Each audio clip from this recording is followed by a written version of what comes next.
I already started this, but I got a phone call in the middle, and sometime during the phone call, the video just cut out, so I have to redo it. I got over halfway through the Gladiator 2 trailer, and the only really thought I really had was this scene with the rhino. Like, unless they're gonna do some sort of fake out, like they do sometimes in trailers, where in the trailer it looks like he's being hit by a rhino, but somehow he's still living. Whereas in the actual film, it could be just that he did dodge the rhino, but something else hit him, which caused him to get knocked back.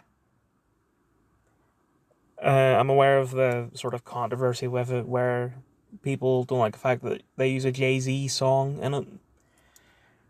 And people are politicizing it, saying that it's Republicans that don't like the fact that they use Jay-Z because Republicans don't like rap music, even though, I mean, Ben Shapiro made a fucking rap song, but whatever.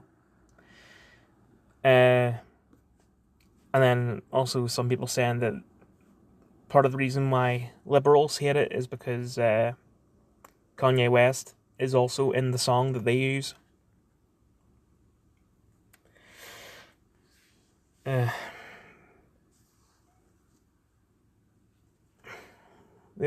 so far, the only thing I really have to say about this, like in terms of quality, is it looks pretty good.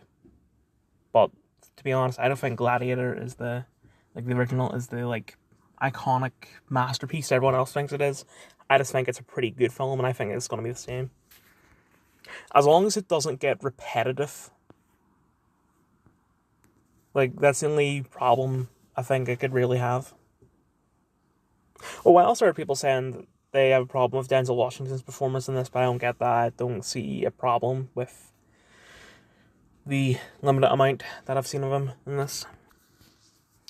Okay, so it seems to be it's just Denzel Washington is acting like Denzel fucking Washington. Oh no. A good actor, acting like himself. The horror. And then as for the music, it's fitting for the trailer, but it's a trailer song. I doubt that they're actually going to use it in the actual film. Uh, if they did, it wouldn't be fitting for the film, but just the trailer. That's what happens. You know, trailers sometimes songs fit, whereas they wouldn't in the final thing. That's probably because they might take a scene from the start and a scene from the end and sort of splice them together, and it works that way. But it's just when comes to the actual scenes in the film, it doesn't. So I have no problem with it. To be honest, let me just check when this was made. 4 days ago. I didn't know we actually had a teaser. I thought we just got screenshots. Like the only things I'd seen were just certain screenshots, and also there was a meme going around where it was like, oh, you may be Captain America and the Falcon, but you'll never be Captain America, or you'll never be Captain of the Millennium Falcon. That's all I'd seen. So I assumed that it was just screenshots. I didn't know we actually got a trailer. Also, I want to talk about the fact that the film got a title change from I don't remember what it used to be called, but people didn't like the new title Brave New World because they just I think people took that literally and they don't get the context of the book Brave New World. And if the name of this has anything to do with that book, then I am very excited for this, even if the trailer ends up being shit. I don't think I said this in this recording, but in the original recording of the video, which I never actually got the Captain America in that, but I pointed out the fact that the trailer for The Acolyte sucks, and part of the trailer is the fight scene at the start with Carrie-Anne Moss's character, and it looks terrible in the trailer, but for some reason in the show it was really good. But for the people who don't know, Brave New World was a book from the 20s or 30s, I believe. Um, it takes place about 400 or 500 years from now in a dystopian future where things like intelligence is predetermined. Like, babies are born with rules in mind for them. Like, And they're not born through the conventional method. They're rather just sort of spawned, I guess. And it's a very dystopian thing. And I've read it. I've told my friends about it, and they don't get the context of it. My dad, who's seen the show that it was turned into, doesn't get the context of it because it contains very graphic scenes of things like, how can I say this on YouTube? Kids exploring each other. And people just, everyone I've talked to about it just assume that it's a pro diddling book, but it just isn't. Like, they show that in the show and the book to sort of show that, you know, this is fucked up. And with the context of the book, it was because he believed that the invention of the car would have led to this. I don't know what they'll do for this. Maybe they'll turn it into a left-wing thing where it's like, oh, if Trump gets elected, then this will happen. But I doubt they'll reveal this in the trailer. I'll probably just have to wait until the actual film comes out. I do like the fact that they sort of acknowledge the fact that General Ross has been recasted, and they sort of poke fun at it. I don't want to...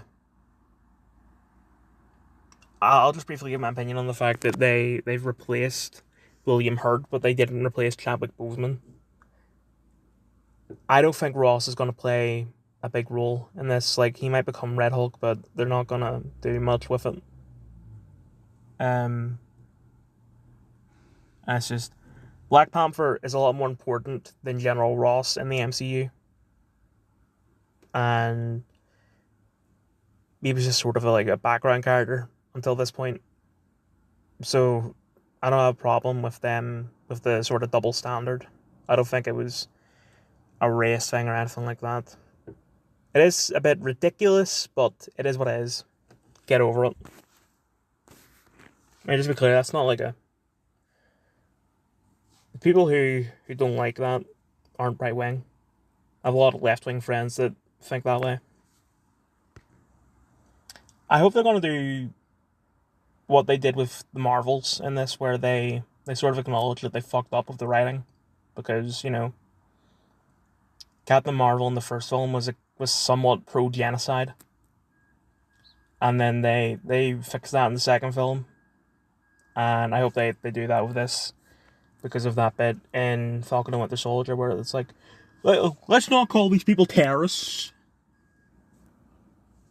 Fingers crossed.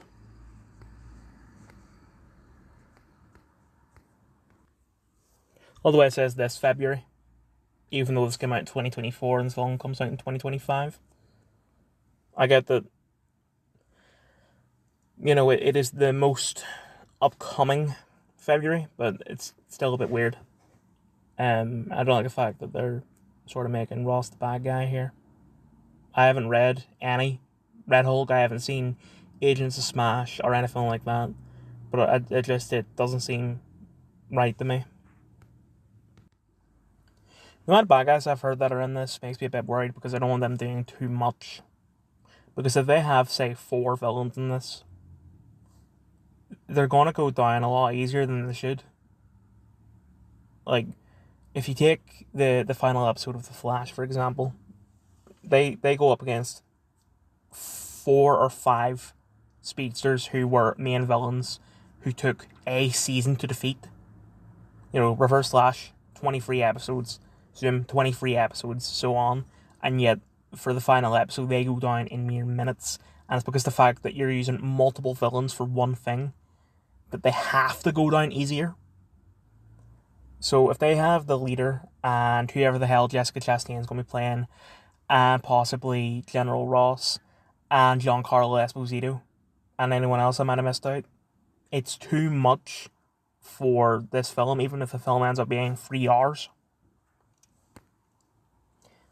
Now, there's nothing wrong with them having that many villains in it, as long as they sort of make it make sense. But maybe they'll have the leader in there, the setup, maybe Captain America 5 or something like that. But it is concerning. Okay, but there's some decent action there. I'm excited for it. I think, once again, anyone who thinks that was a bad trailer, you need to sort of understand that it was a teaser, not a proper trailer. So, there wasn't anything outright wrong with it. There's just some things that we need more context for, but it's just without the context, like, my mind's sort of running like the worst case scenario.